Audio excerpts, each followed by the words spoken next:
Anamwaka Okura.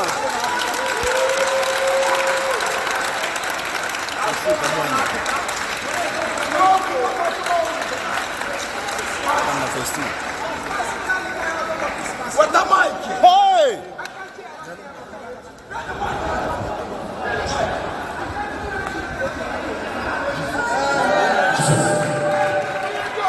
I'm going for the thelionhimself. And 2021. The Kanu will be in the land of the freedom, the world miracle centers will be in the Biafran land.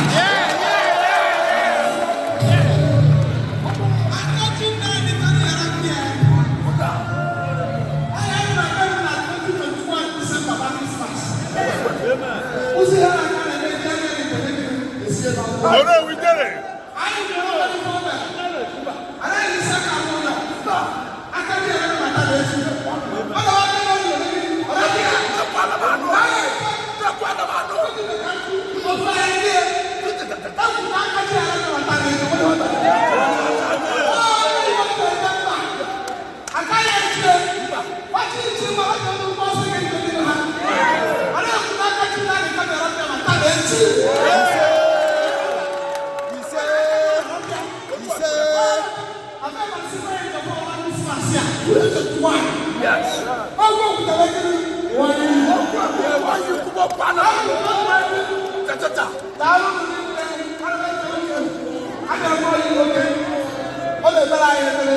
Yes. I am putting a more win.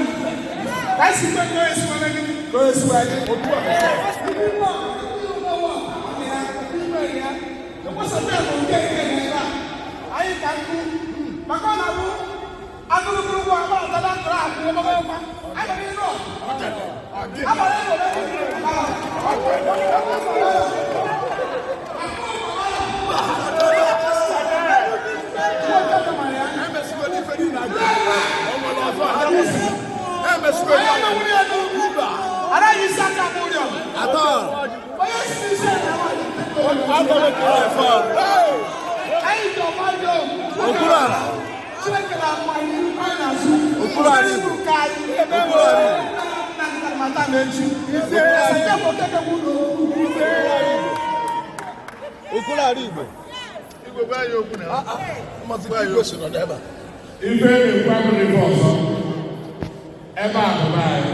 Cross and die.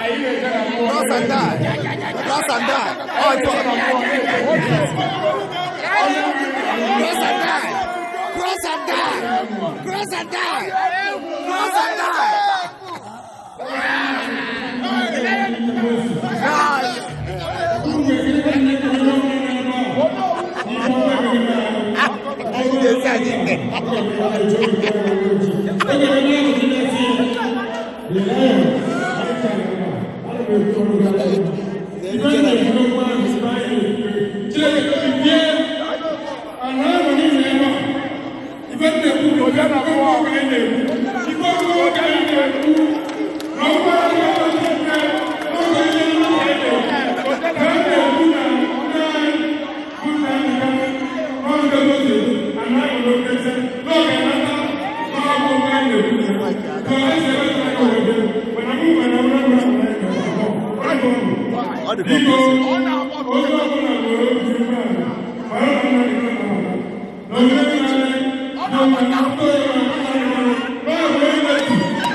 The lion, dangerous entity. And I speak for the generation for the beginning of this fight. Hey!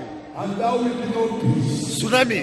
And once what we expect here must be done. Yes, as far as the generation is concerned, Igbo people are what the people that make it. And that is why in the whole wide world, there is only strongest man in a practical proof and evidence, in power, and that is the Lion himself.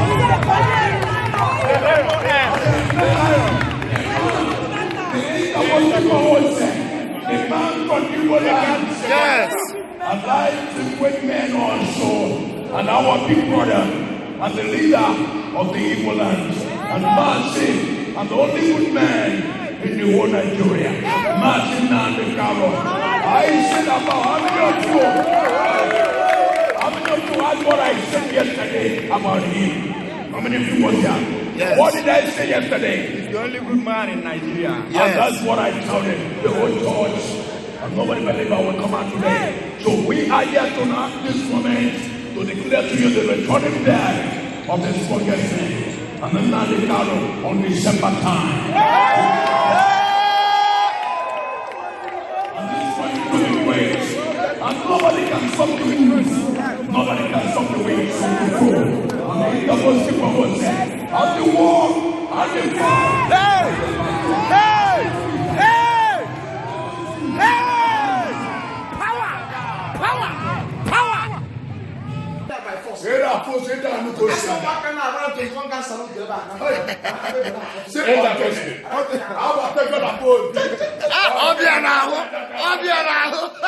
Lionic spirit.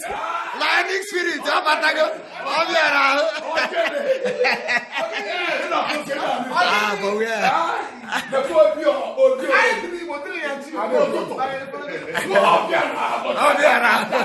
Hey!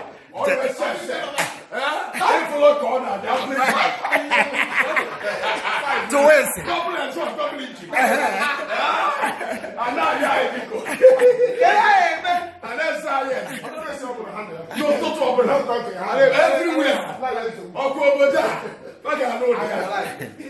I like it. I like it. On December time, yes. In the land of the Biafran land, and no other person must not the carol. Nobody can stop moving. Come to this ministry. Yes, sir. Amen. He said, He's coming here. In the bosque. The coming in What we correct? Only June life on the rest. No, that. Actually, I have lost it. Don't you? What's the answer? I have a man. Anything not guy. I put on your I have put on my not a character up here. I couldn't talk to the one every able to no weapon. No weapon. No weapon.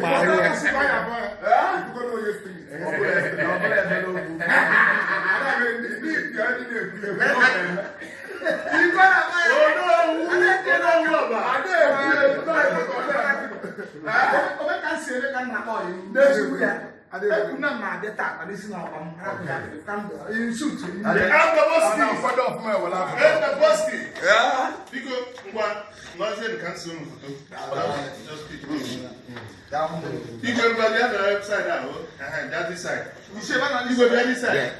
You say that one. You say what? Sure.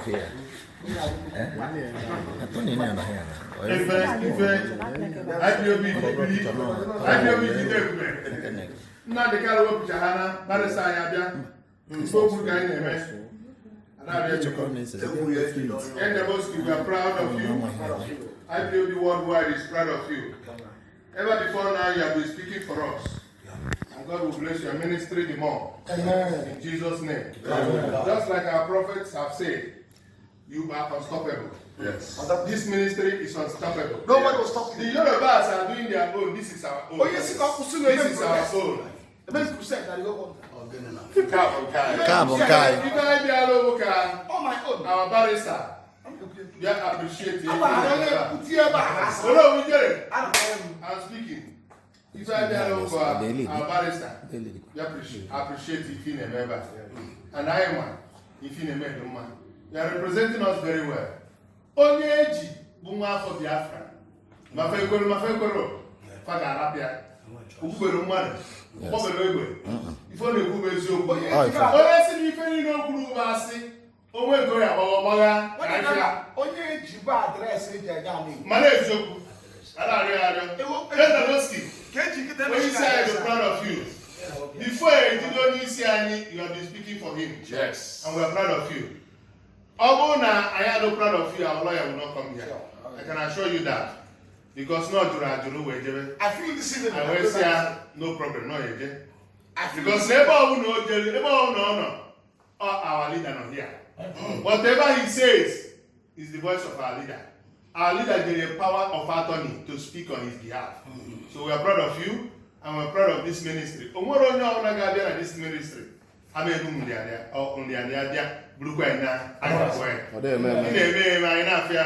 The last man said, the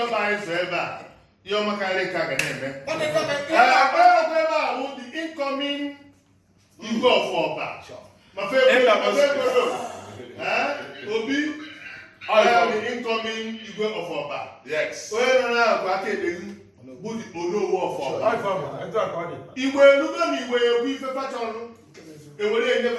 Politics. Magana before Britain and I am before I am a tradition. I am going to be waiting before Britain. What a number. Yes. I have Nnamdi otherwise, I can't do that. I can't have my time. Oh, I have to have how one man the can go, you will go. I don't go, you will go, no, I know I am the person of whom where would you go? So I'm not out to him. You cannot get the opportunity. Where again? I have to say now, come back, I photo one. I photo my mother from my photo one. But I can't hear up here. I can't see the cage. I can't hear up here. I don't know when you look when I saw. I'm not doing one of my guys. I'm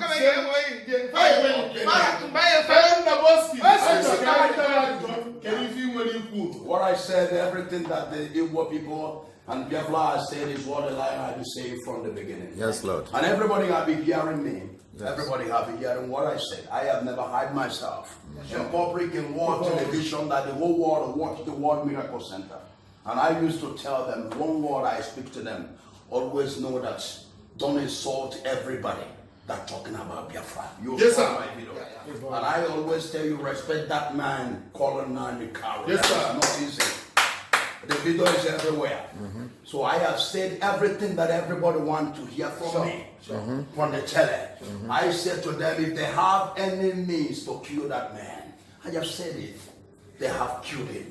But the hands of the Lord is upon him. Yes, sir. Because they stand on the truth. Yes, sir. And the truth can never be destroyed. Yes. And that is my words. So And the whatever they are trying to do, you can never stop the truth. Yes. And that is the man that is speaking the truth. Yes. I'm the war battle finisher. Yes. I'm the great man of our time. Yeah. The liquid metal. And every one of you knows me how dangerous I am when it comes to spiritualism. Yes. And that is what I have said to the people. Whatever belongs to us, it is time to Yes, sir. The strongest in the jungle of destiny. In the bosque. More than Jesus. It is a given up a man. Even up a man, I could remember. Then the bosque said, oh, even up a man. The end of bosque. Thank God today we are 9 on the baby. Onye anyị nọ n'obi esiri ike. Onye anyị nọ n'obi esiri ike. With the lion himself. Justice must prevail. It's time for justice. It's time for equity.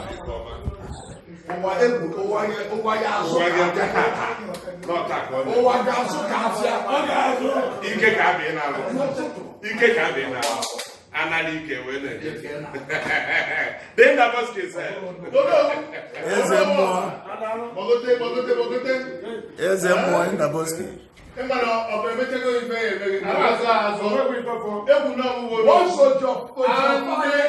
the proud of you. Yeah. Always a fan.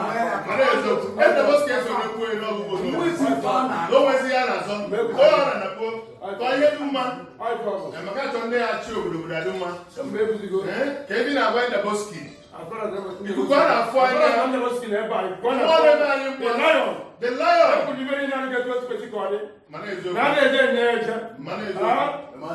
Six Igwe of an ever, I could even not go to Petticody.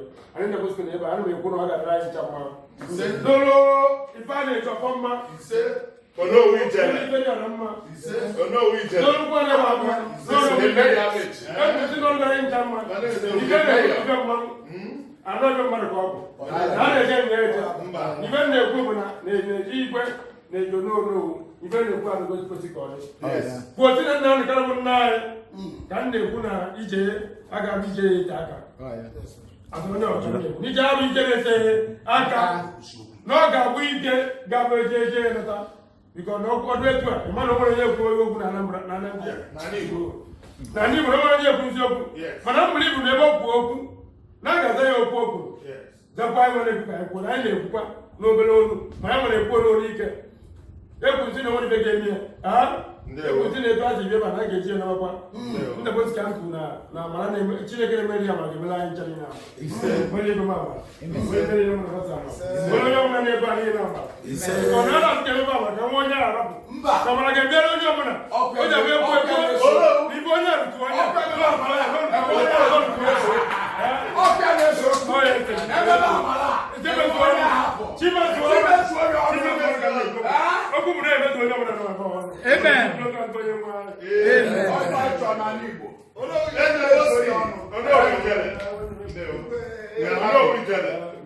The family is happy, and we are going to send it to the whole world. Yes. To know that you are standing. I'm happy that Igbos are woken up. The Igbos have woken up. The entire Igbo race have woken up. Onye Jibuma Afi Igbo, number one citizen Igbo. Onye Nebukodri Igbo Mba. Onwere ife ọ na-achọ. Ife okwuru ugwu na Igbo ga-enwere onwe ha. Arịọ. Ọ bụ na agụba nwaanyị ọ bụ na ọwa ọkụ eme divorce ndị ọcha mere ya bru.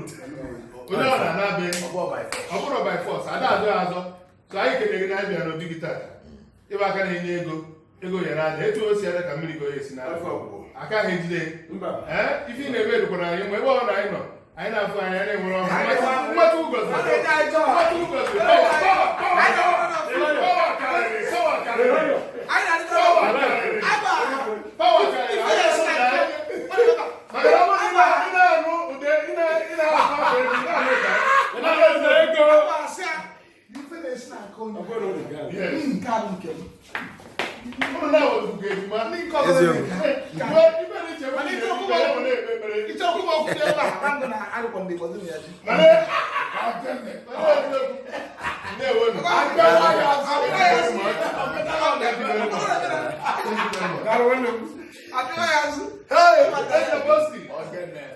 I'm very proud of you.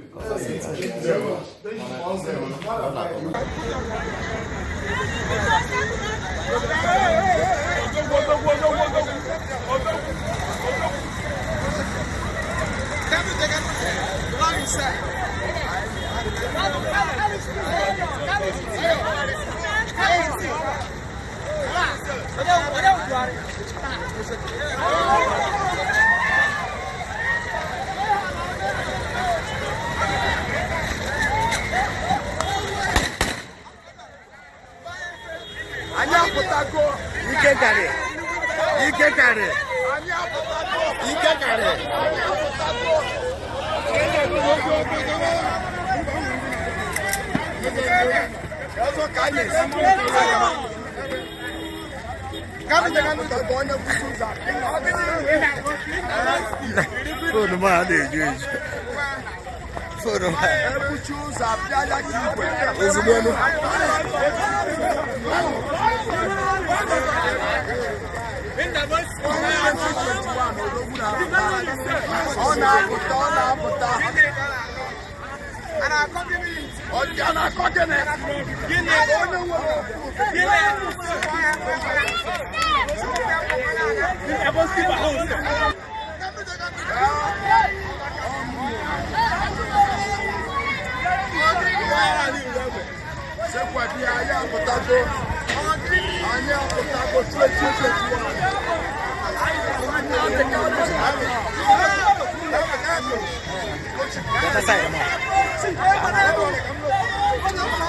Nnamdi Kanu na-apụta. Nnamdi Kanu na-apụta.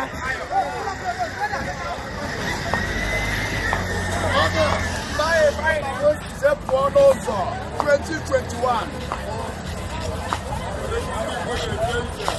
anyị apụtago asọpụta ọgbọrọ onye na-apụta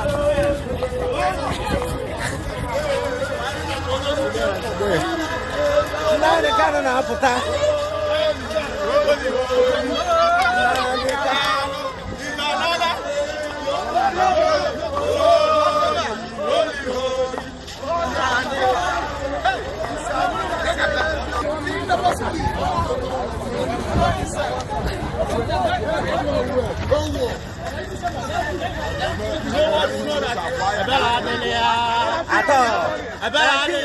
No mercy.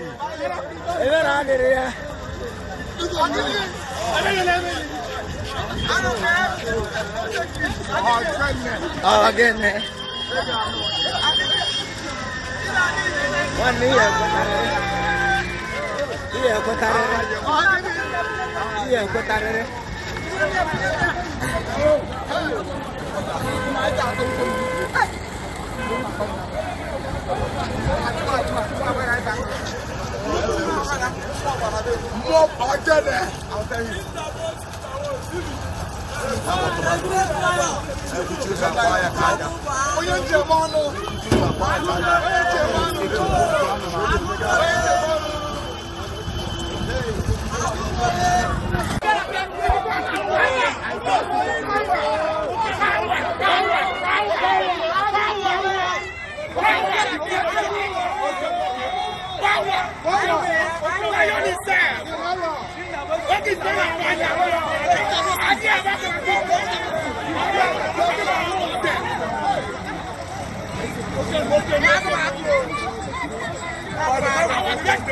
Ay,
Hey!